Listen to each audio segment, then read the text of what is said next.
दोस्तों नमस्कार।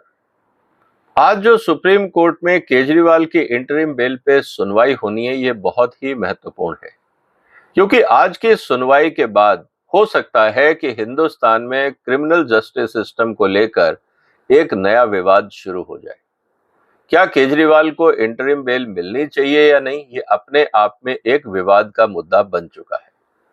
कारण बहुत सिंपल है, क्योंकि पीएमएलए के कानून में कहीं पे भी इंटरिम बेल का कोई प्रोविजन नहीं है। उसका कारण बहुत सिंपल है। सबसे पहली बात यह है कि जो पीएमएलए का कानून होता है, इसके लिए एविडेंस होना बहुत जरूरी है। और अगर किसी अपराधी को अगर हम इंटरिम बेल देते हैं और वो अगर जेल से निकलने के बाद कानूनों के प्रावधानों से बचने के लिए अगर एविडेंस से छेड़खानी करता है या उनको डिस्ट्रॉय करने का प्रयास करता है, उस स्थिति में पूरा का पूरा इन्वेस्टिगेशन डिरेल हो जाएगा। क्योंकि भारत के कानून अभी भी कहते हैं कि जो प्रोसीड्स ऑफ क्राइम है वो कहाँ है, एविडेंसेस कहाँ है। और अगर आज की दुनिया में ज्यादातर एविडेंसेस अगर डिजिटल हैं तो उस स्थिति में क्या होगा। तो दोस्तों आज इस पे हम चर्चा करेंगे और आगे बढ़ने से पहले आपसे निवेदन है कि आप इस वीडियो को शेयर करिए और इस चैनल को सब्सक्राइब करिए अगर अभी तक आपने नहीं किया है। दोस्तों सबसे इंपॉर्टेंट बात जिसको लेके ईडी ने एक हलफनामा दाखिल किया है और उसमें यह कहा गया है कि केजरीवाल को इंटरिम बेल नहीं मिलनी चाहिए। कारण उसके कई बताए गए हैं और जैसा कि हाईकोर्ट में भी ये मुद्दा गया था और हाईकोर्ट ने बहुत सारी बातों को ध्यान में रख के 106 पेज का जजमेंट दिया था और जितने प्रावधान उसमें थे उन सब की बातें उसमें कही गई थी। और हाई कोर्ट ने यह कहा कि जितनी भी दलीलें केजरीवाल की तरफ से दी गई हैं उनका कोई आधार नहीं है, इसलिए केजरीवाल को जेल में रहना होगा। अब सवाल इस बात का है कि क्या हाई कोर्ट की दलीलों को सुप्रीम कोर्ट इग्नोर करेगा, और अगर इग्नोर करेगा तो हाई कोर्ट के में जो केजरीवाल के वकीलों की तरफ से जो दलीलें दी गई थी उनमें नया ऐसा क्या प्रावधान होगा या एविडेंसेस होंगे जिसके आधार पे केजरीवाल अपनी जो इंटरिम बेल है उसके लिए सुप्रीम कोर्ट को कन्विंस कर पाएगा। तो पहला मुद्दा यह है कि क्या केजरीवाल की तरफ से कोई नए आर्ग्यूमेंट या एविडेंस दिए जाएंगे जिससे ये पता लगे कि केजरीवाल बेगुनाह है। आज सबसे बड़ा मुद्दा ये है। दूसरा सबसे बड़ा मुद्दा जो आर्ग्यूमेंट बार बार केजरीवाल की तरफ से दिया जा रहा है वो ये दिया जा रहा है कि साहब चुनाव का माहौल है, मैं चीफ मिनिस्टर हूं, मैं एक पार्टी का मुखिया हूं, एक्टिव पॉलिटिशियन हूं, तो चुनाव में अगर मुझे भागीदारी नहीं मिलेगी तो ये लेवल प्लेइंग फील्ड नहीं होगा और इसका खामियाजा मेरी पार्टी को उठाना पड़ेगा। इसका मतलब भारत में डेमोक्रेसी खतरे में आ जाएगी। इसके जवाब में ईडी ने यह कहा कि बहुत सारे ऐसे जेल में रहे हैं कैदी जिन्होंने जेल में बैठ के चुनाव लड़ा है और चुनाव जीते हैं। आपने देखा होगा बहुत सारे गैंगस्टर यूपी में जेल में बैठ के चुनाव लड़ते थे और जीतते थे। दूसरी तरफ एक सोशलिस्ट नेता जॉर्ज फर्नांडिस जेल में रहकर चुनाव लड़े और रिकॉर्ड मार्जिन से जीते थे। तो ये दलील कि जेल में रह के चुनाव नहीं लड़ा जा सकता, ईडी ने कहा कि इस दलील का कोई औचित्य नहीं है, पहली बात। दूसरी बात, भारत के संविधान में और किसी भी कानून में यह नहीं कहा गया है कि पॉलिटिशियंस को आप स्पेशल ट्रीटमेंट दीजिए। वहां पे सब नागरिक बराबर हैं, इररिस्पेक्टिव ऑफ क्लासिफिकेशन और प्रोफेशन। तो ये जब बात सामने आती है तो इस मुद्दे पर सवाल ये आता है कि क्या केजरीवाल के लिए सुप्रीम कोर्ट कोई नया प्रावधान करेगा, और अगर केजरीवाल के लिए सुप्रीम कोर्ट कोई नया प्रावधान करता है तो जैसा हमें पता है कि सुप्रीम कोर्ट के जो जजमेंट्स होते हैं वो प्रेसिडेंस बनाते हैं। जो लोकल ट्रायल कोर्ट्स हैं वो सारे के सारे फिर सुप्रीम कोर्ट का जो जजमेंट है उसको फॉलो करेंगे। और अब इस बात को समझिए कि क्रिमिनल्स और लोअर जुडिशरी में अगर नेक्सस हो जाता है उस स्थिति में क्या होगा, क्योंकि लोअर लेवल पे तो बहुत चुनाव होते हैं, सरपंच का चुनाव होता है, ब्लॉक लेवल के चुनाव होते हैं, आपके विधानसभा के चुनाव होते हैं और दुनिया भर के चुनाव होते हैं। इस स्थिति में जितने भी कैदी जेलों में हैं वो सब नॉमिनेशन भरेंगे और फिर लोअर कोर्ट में या ट्रायल कोर्ट में जाएंगे और कहेंगे कि देखिए सुप्रीम कोर्ट ने ये प्रावधान किया है कि अगर आप चुनाव लड़ते हैं तो वो आपका फंडामेंटल राइट है, और जब आपका फंडामेंटल राइट है तो हमने देखो नॉमिनेशन भरा है, हमें चुनाव प्रचार करना है, और हम इस स्थिति में जेल में अगर रहते हैं तो ये संविधान का उल्लंघन है, सुप्रीम कोर्ट के डायरेक्शंस का उल्लंघन है, आप हमको जेल से बरी करिए। इस स्थिति में क्या होगा? क्या जितने अपराधी जेलों में हैं वो क्या चुनाव के समय सब बाहर घूमेंगे? क्योंकि चुनाव के समय तो स्पेशल ये भी कहा जाता है कि लॉ एंड ऑर्डर को मेंटेन करने के लिए जो अपराधी वर्ग है उनको जेल में डाल दीजिए, उनको कस्टडी में रखिए, ताकि वो चुनाव प्रक्रिया में बाधा ना बने। लेकिन अगर वही तत्व इलेक्शन में अगर खड़े हो जाते हैं, चाहे वो निर्दलीय के रूप में खड़े हों, तो क्या आप उनके फंडामेंटल राइट्स को रोकेंगे?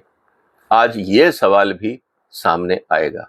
तो सुप्रीम कोर्ट केजरीवाल की इंटरिम बेल पे क्या ओपिनियन देता है, ये अपने आप में बहुत सारे दरवाजे खोलेगा, बहुत सारी कंट्रोवर्सी शुरू होंगी, लेकिन अब देखना है कि सुप्रीम कोर्ट का आर्ग्यूमेंट क्या होगा। दूसरी जो सबसे बड़ी बात आती है, जैसा मैंने पहले कहा कि पीएमएलए कानून के अंदर इंटरिम बेल का कोई प्रावधान नहीं। दूसरी बात, केजरीवाल की तरफ से बेल की तो एप्लीकेशन मूव ही नहीं की गई है, तो फिर हम बेल की सुनवाई क्यों कर रहे हैं? केजरीवाल की तो एक ही अपील है कि साहब ये जो गिरफ्तारी है ये ही गैर कानूनी है, आप मेरी गिरफ्तारी को ही रद्द करिए। लेकिन अब सुप्रीम कोर्ट कहता है कि हम इंटरिम बेल की बात करेंगे, तो जो प्रेयर नहीं है, जो डिमांड ही नहीं है, उसको सुप्रीम कोर्ट अपनी तरफ से क्या ऐड कर सकता है?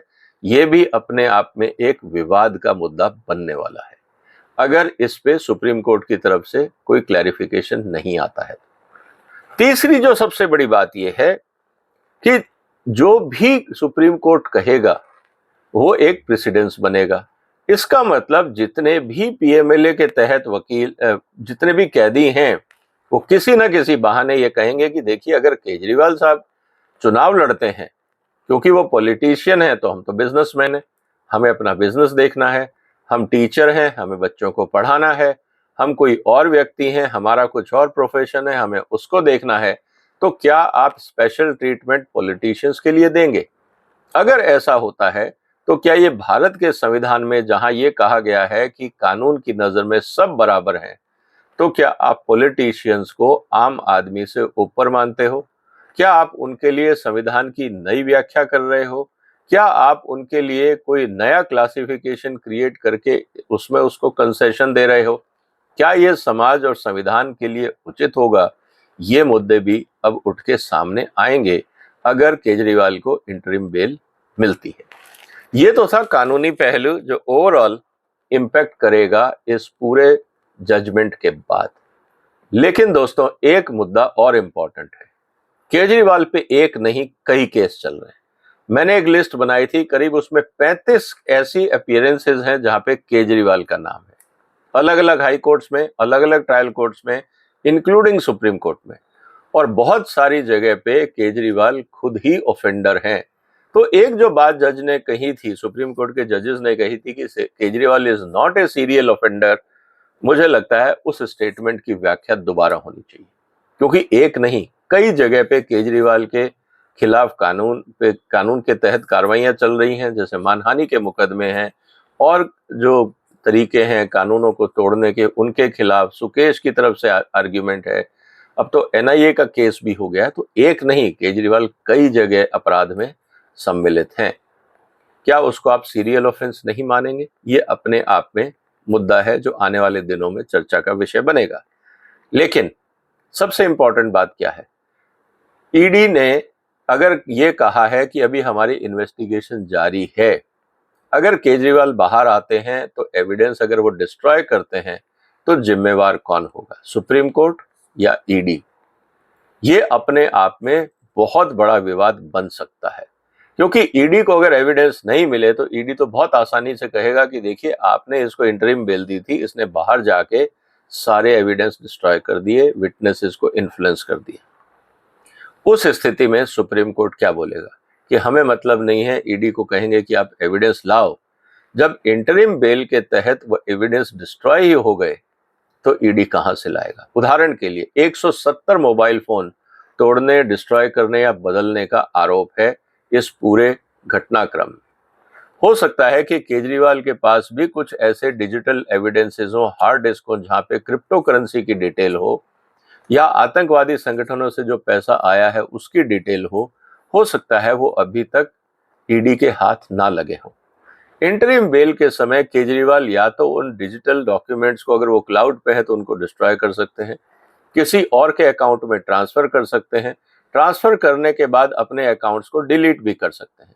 और जैसा आपको पता है कि आईफोन या बाकी कंपनियां इन्वेस्टिगेटिंग एजेंसीज के साथ कोऑपरेट भी नहीं करती हैं, उस स्थिति में क्या होगा? इसका मतलब ये है कि बहुत सारे डिजिटल एविडेंस जो अभी शायद ईडी के पास नहीं होंगे, क्योंकि केजरीवाल ने अभी तक अपना पासवर्ड शेयर नहीं किया है, हो सकता है बाहर निकल के वो सारे डिस्ट्रॉय कर दिए जाएं। दूसरी तरफ पन्नू ने यह कहा है कि $16 मिलियन हमने दिए। हो सकता है केजरीवाल बाहर निकल के खालिस्तानी संगठन के बाकी लोगों को ये कहे कि जो पन्नू ने कहा है आप उसको डिस्क्रेडिट करिए, मतलब उसको कहिए कि ये सब गलत स्टेटमेंट है, हमने कोई पैसा नहीं दिया। उस स्थिति में क्या होगा? तो ये लगेगा कि पन्नू स्टैंड अलोन है और बाकी जो दुनिया भर में जो खालिस्तानी संगठन हैं जिन्होंने पैसा दिया, अगर वो ये कहते हैं कि हमने नहीं दिया है क्योंकि केजरीवाल ने उनको इंस्ट्रक्शन दिया है, उस स्थिति में जो एनआईए का इन्वेस्टिगेशन है वो भी डिरेल हो सकता है। बहुत सारे हवाला ऑपरेटर्स का इस्तेमाल किया गया पैसे को ट्रांसफर करने के लिए। हो सकता है केजरीवाल ये कह दे कि भाई हवाला ऑपरेटर से हमने डील नहीं किया था, वो केजरीवाल के पैसे थे या किसी और के हमें नहीं पता, हमने तो सिर्फ ट्रांसफर किए, हमारे पास कोई एविडेंस नहीं है कि वो केजरीवाल के थे या नहीं थे। बहुत सारे वेंडर्स को भी ये कहा जा सकता है कि देखिए अभी मैं चीफ मिनिस्टर हूं, तुम्हें और काम दे दिया जाएगा, सिर्फ तुम इतना कह दो कि साहब हमें नहीं पता किसने पैसे ट्रांसफर किए, हमारा तो नौकर गया था, लेके आया था, कौन था, कैसे था, क्या बातें थी, हमें नहीं पता। साउथ ग्रुप में जो लोग अभी बाहर आए हैं, जैसे कविता भी अभी जेल में है, बाकी लोग भी जेल में हैं, अभी बहुत कुछ होना बाकी है। उस स्थिति में अगर एविडेंसेस को डिस्ट्रॉय किया गया तो पूरा का पूरा केस डिस्टर्ब हो सकता है। केजरीवाल का जो कैंप ऑफिस है वहां पे बहुत सारे रिकॉर्ड्स होंगे टेंडर्स के, जिन पे अभी इन्वेस्टिगेशन नहीं हुआ है। हो सकता है उनको ऑलरेडी डिस्ट्रॉय करने के आदेश दे दिए जाएं ताकि जब वो इन्वेस्टिगेशन शुरू हो वो भी एविडेंस हाथ ना लगे। जैसा मैंने पहले कहा कि डिजिटल डॉक्यूमेंटेशन को डिस्ट्रॉय करना बहुत आसान है, पासवर्ड का एक्सेस चाहिए, और जैसे ही केजरीवाल को इंटरिम बेल मिलेगी वो घर जाएंगे, सबसे पहले वो अपने लैपटॉप पे या कंप्यूटर पे बैठेंगे और जितने डिजिटल एविडेंस है उनको हटा देंगे। उस स्थिति के अंदर क्या होगा? तो कुल मिला के बात यह है कि अगर कल को एविडेंसेस डिस्ट्रॉय होते हैं, उस स्थिति में जिम्मेवारी किसकी होगी? सुप्रीम कोर्ट की जिसने इंटरिम बेल दी, या ईडी की जो एविडेंस ढूंढ नहीं पाए? क्योंकि अगर केजरीवाल को इंटरिम बेल मिलती है, ये तो बात तय है कि वो आराम से बैठने वाले नहीं, क्योंकि जब पिछली बार भी सुप्रीम कोर्ट ने केजरीवाल को रियायत दी थी तो रात को 2 बजे उन्होंने जो ऑफिशियल रिकॉर्ड्स थे विजिलेंस डिपार्टमेंट के वो निकलवाए थे। आपको क्या लगता है कि केजरीवाल आराम से बैठेंगे? जब उनको पता है कि उनके खिलाफ इतने सारे इन्वेस्टिगेशन चल रहे हैं तो वो सबसे पहले वो सारे एविडेंस डिस्ट्रॉय करेंगे। और मजे की बात, अभी तक राघव चड्ढा भारत में नहीं है, तो हो सकता है कि राघव चड्ढा को इंस्ट्रक्शन दिया जाए कि बाहर बैठ के जो और एविडेंसेस हैं, जो डॉक्यूमेंट्स हैं, हो सकता है कि बहुत सारा पैसा अभी भी केजरीवाल का विदेश में हो, क्योंकि हिंदुस्तान के बैंकों में तो वो रखेंगे नहीं। वहां बैठ के कौन मैनेज करेगा? क्योंकि जहां तक बात है राघव चड्ढा की, पंजाब इलेक्शन में सारा फंडिंग का इंतजाम राघव चड्ढा ने किया था। खालिस्तानी एलिमेंट्स के साथ कौन कौन मिला था? संजय सिंह का नाम आ रहा है, बाकी पुराने जो इनके साथी थे उनका नाम आ रहा है। तो इसका मतलब ये है कि बाहर निकल के आने वाले दिनों में ईडी और एनआईए की इन्वेस्टिगेशंस को डिसरप्ट करने के लिए केजरीवाल जरूर कदम उठाएंगे। चुनाव शायद एक बहाना होगा। आपका क्या कहना है दोस्तों? क्या केजरीवाल को इंटरिम बेल मिलेगी? इस पे आप अपने विचार रखिए। और दूसरी बात, इंटरिम बेल मिलने पर क्या केजरीवाल एविडेंस डिस्ट्रॉय करेंगे या नहीं करेंगे? आपको क्या लगता है? क्या वो जो सुप्रीम कोर्ट कंडीशंस लगाएगी उसमें किस तरह के प्रावधान होंगे ताकि इन्वेस्टिगेशन डिरेल ना हो, एविडेंस डिस्ट्रॉय ना हो? आपको क्या लगता है, केजरीवाल इन सब बातों का पालन करेंगे या वो एविडेंस डिस्ट्रॉय करेंगे?